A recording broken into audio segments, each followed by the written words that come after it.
All right, so everyone get ready, because today we are doing a deep dive into a real classic setup. Yeah. We've got this seemingly peaceful coastal town called Seabrook. Mm-hmm. Everyone knows, everyone, their neighbor.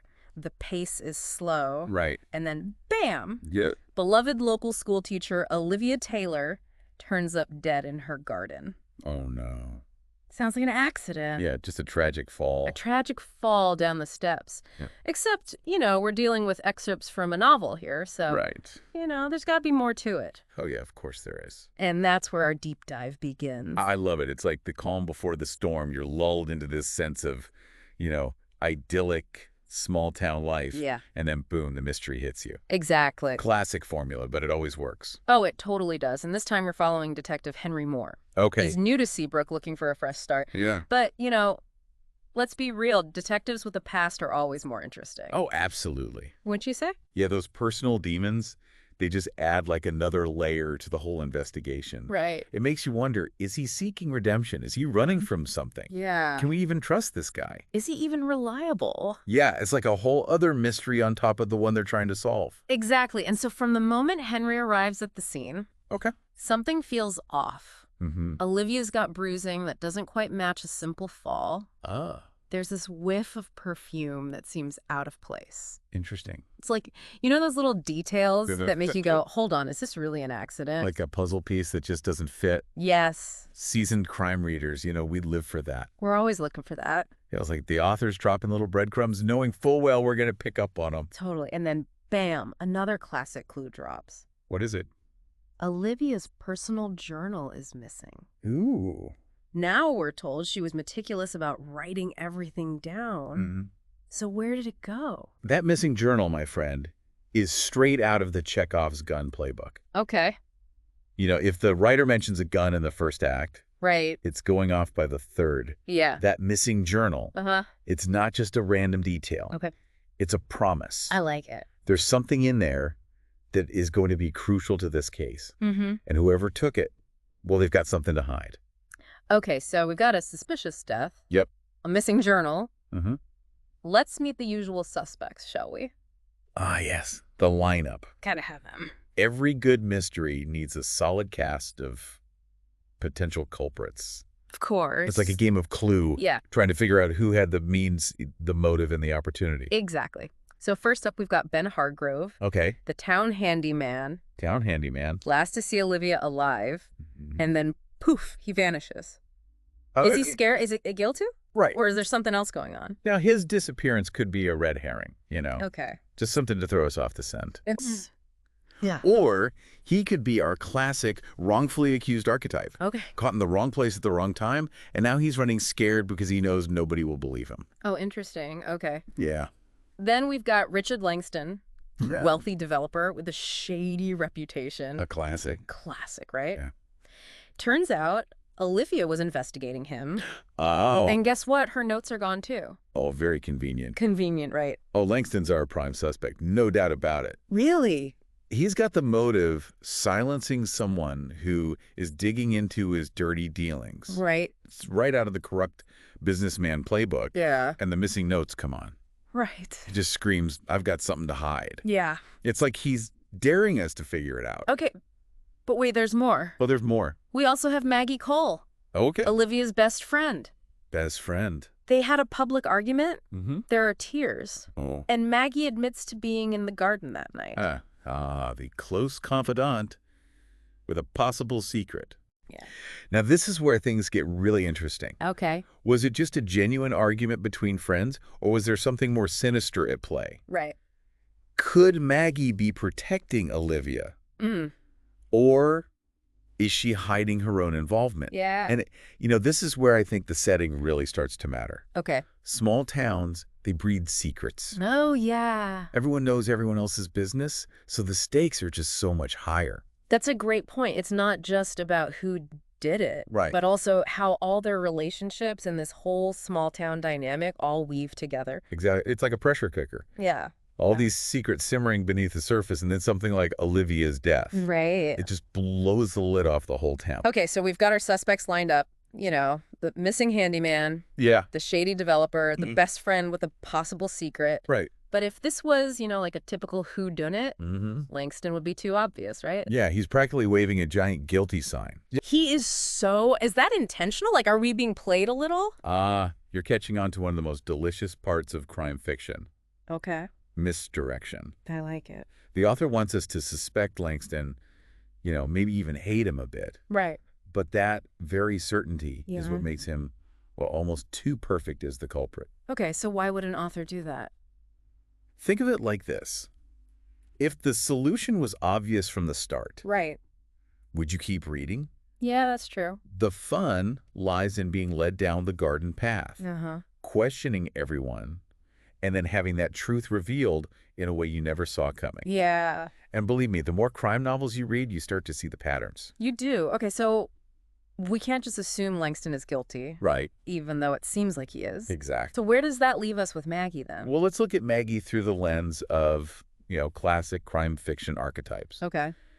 She could be the devoted friend, Right. so loyal to Olivia that she'd do anything to protect her even after her death. Oh. Or she could be the unreliable narrator, hiding crucial information, deliberately misleading Henry, and perhaps even, manipulating the situation to her advantage.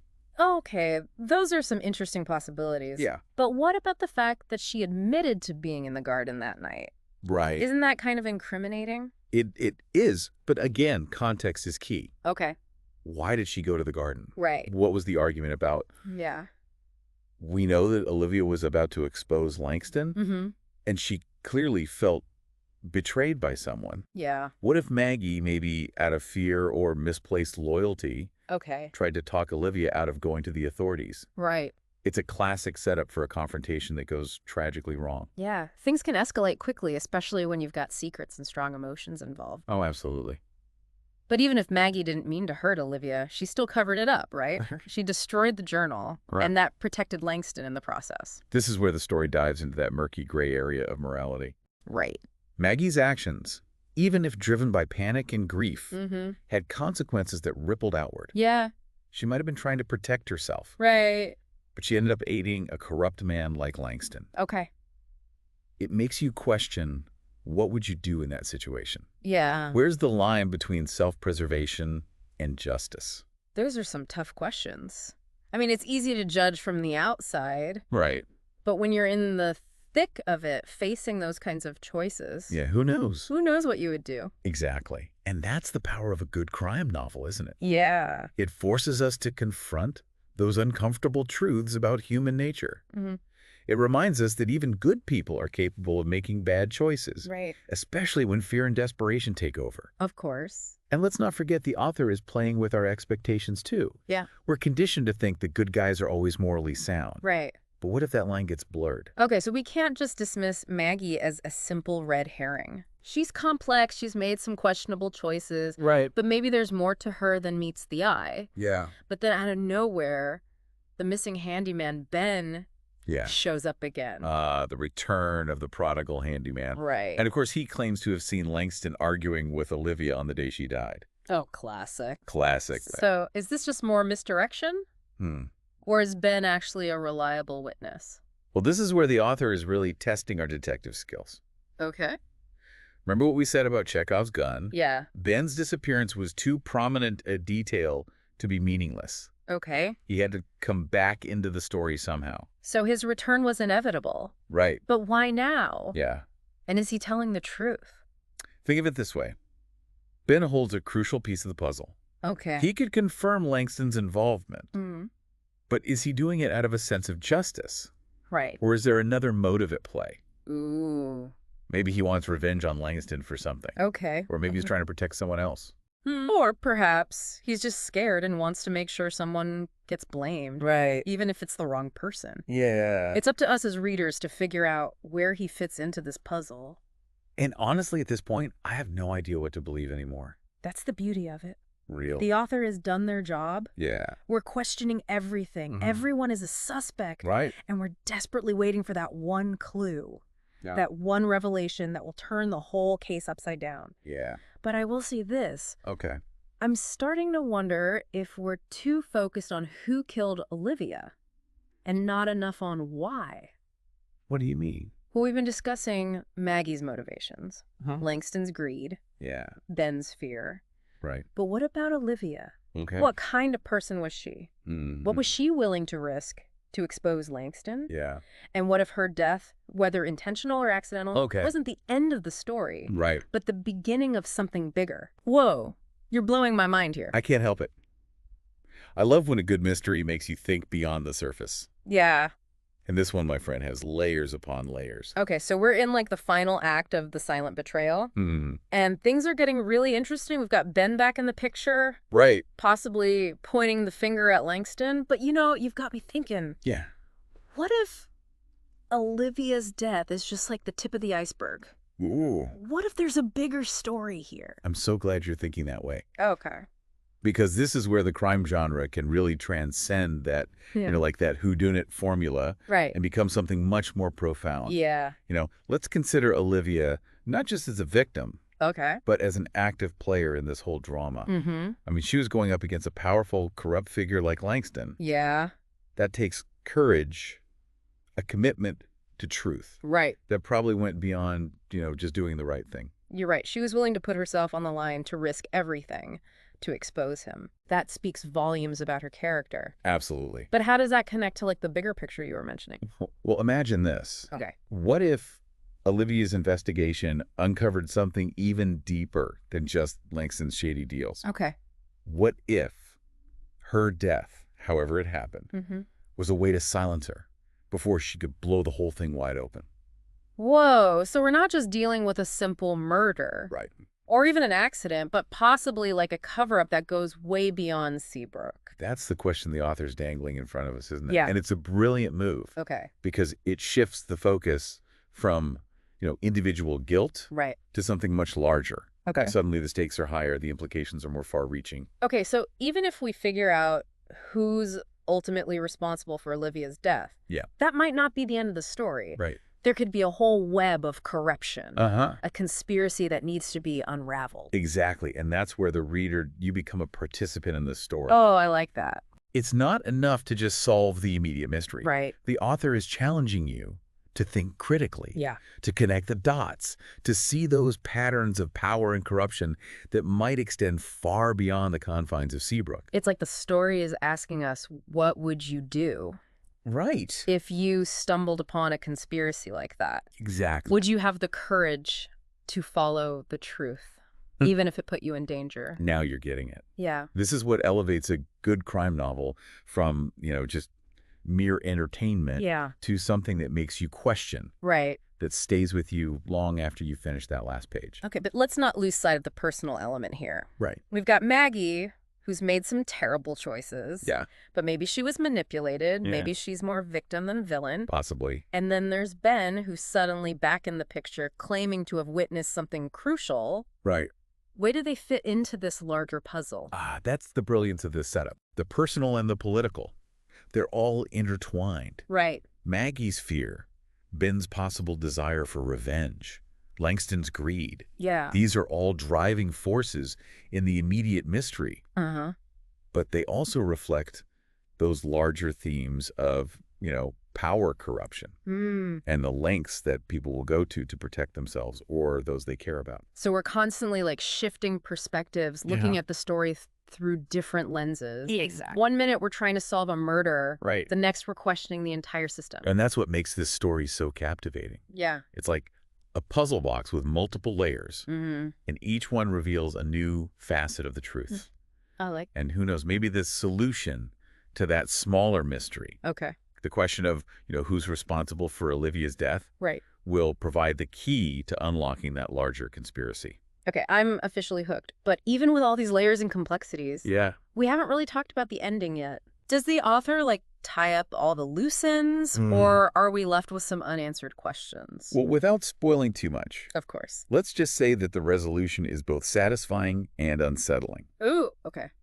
The truth about Olivia's death is revealed, Mm. but it comes at a cost. Okay. And the implications of her investigation, that larger conspiracy she uncovered, Right. those are left to linger in the reader's mind. So it's an ending that provides closure, but also leaves you wanting more. Precisely. Okay. It's an ending that challenges you to consider the consequences of seeking the truth. Those ripple effects that can extend far beyond just those immediate players. Yeah. And it reminds you that sometimes, even when justice is served, Right. the scars of corruption and betrayal can linger long after the case is closed. Wow, this deep dive has been a whirlwind. It has. We started with a seemingly simple premise, Right. a death in a peaceful town, Yeah. but we uncovered so much more. We did. Secrets, lies, betrayals, and possibly even a conspiracy that reaches far beyond Seabrook. And that, my friend, is the magic of crime fiction. It is. It's a genre that allows us to explore the darkest corners of human nature, to confront those uncomfortable truths, and to emerge with a deeper understanding of ourselves and the world around us. Well said. So, to wrap things up, what are some key takeaways you hope our listeners will ponder? I'd say 3 things. Okay. First, never underestimate the power of small details. Okay. Remember those scuff marks in the garden? Yeah. They might seem insignificant, Right. but in the hands of a skilled detective, Mm-hmm. those tiny clues can unlock the truth. That's true. Second, always question authority. Okay. Langston's wealth and influence shielded him for a long time. It did.